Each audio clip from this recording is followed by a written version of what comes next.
Den første udstilling af dansk design fandt sted i São Paulo i oktober 2009. Stedet var fyldt med dansk klassikere, men også nyere designere var til stede. Hele dagen kunne gæsterne se på værkerne.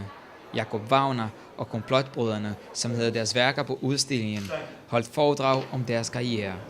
De forklarede, hvad dansk design var for noget. Dansk design udspringer i høj grad af kunsthåndværk. I modsætning til måske andre lande, hvor det kommer mere af industriens vej.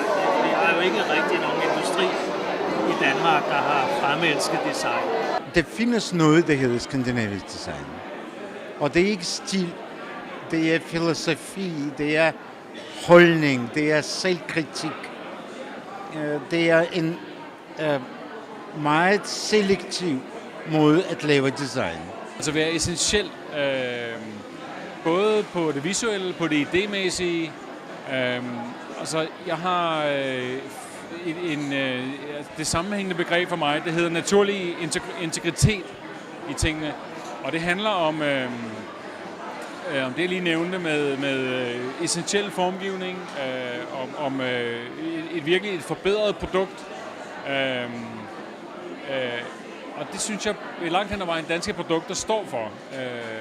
Det er der også andre, der gør. Altså hvor vi tidligere, måske 50'erne og 60'erne, havde lidt eneret på og havde ejerskab på Scandinavian design, så er der altså mange, der har... Altså grænserne er blevet meget mere flydende internationalt set. Der er mange engelske designere, der har skelet meget til dansk design, og altså man kan se lige på møbelmessen i Milano for et halvt år siden, altså der var danske klassikere, altså det var simpelthen redesign af danske klassikere fra tyske, engelske og andre designere, så man kan sige, der er meget inspiration på kryds og tværs, og derfor er begreberne ikke så tydelige, som de var tidligere. Og hvad siger gæsterne om dansk design? Eu achei bastante interessante porque são conceitos que a gente já conhece de vista, já vi em algum lugar, mas não sabia que era referente à arte, ao design dinamarquês.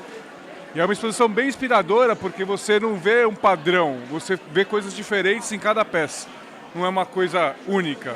Ou seja, a tendência aqui é não ter tendência. Isso é interessante. Design, na verdade, escandinavo é uma referência, né, para qualquer instituição, para qualquer pessoa que se interesse em design. Ifølge Poul Christiansen står dansk design ikke længere alene på en pedestal. Vi bliver betragtet lidt som nogen, der i hvert fald har haft en storhedstid, men måske i dag ikke skiller sig særlig meget ud fra mange andre. Altså, der findes rigtig god design næsten fra alle i hvert fald europæiske lande i dag. Og man satser jo meget på design rundt omkring i andre lande. Vi taler meget om det i Danmark, fordi det er, jeg vil ikke sige, at det er det eneste, vi kan, men vi kan ikke særlig meget. Vi har ikke store muskler i hverken industri eller andre ting. Så danske politikere især taler meget om, at vi skal virkelig vise, at vi er førende inden for design. Spørgsmålet er, om vi er det. Altså, det kræver virkelig en industri og en produktion og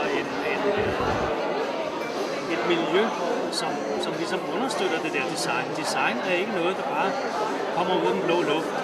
Så kan vi sige, at vi er bedst til design.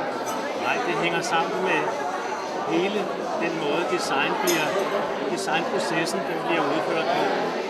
Der vil jeg ikke sige, at mulighederne i Danmark er særlig gode. Altså, tværtimod, vi kommer til at slås med det.